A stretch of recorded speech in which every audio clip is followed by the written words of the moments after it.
L'UEMOA ouvre ses caisses à des capitaux venus de pays islamiques, l'Arabie Saoudite par exemple, le Qatar. Objectif, c'est de renflouer l'économie de l'Union. La décision a été prise à Lomé ce jeudi. Tchazim Nabaga. La finance islamique, une manne de plus de 2700 milliards de dollars en 2021.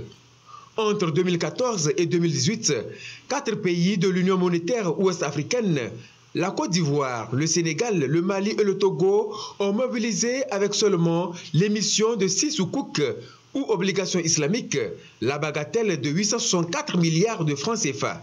Et depuis, plus rien. Pour permettre aux États membres de l'Union monétaire ouest-africaine, UMOA, de tirer un meilleur profit du marché des capitaux islamiques, le Conseil régional de l'épargne publique et des marchés financiers a élaboré un projet de texte réglementaire. Le document est étudié pour sa finalisation et sa validation au cours des présentes assises.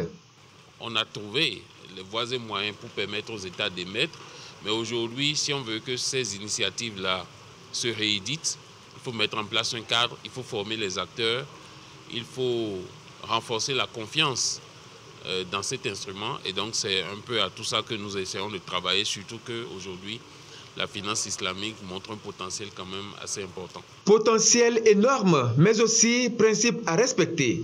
La loi islamique ou la charia. Les pays de l'UMOA étant laïques, le cadre légal a adopté une approche neutre, sans faveur ni discrimination. La finance islamique, c'est de la finance éthique.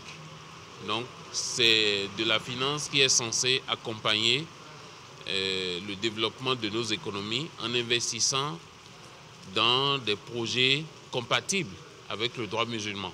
Donc, naturellement, tout ce qui est lié à l'alcool sera prohibé, tout ce qui est lié au tabac sera prohibé, tout ce qui est lié à l'industrie du jeu sera prohibé. Le chantier du cadre légal est mené avec le FSD Africa.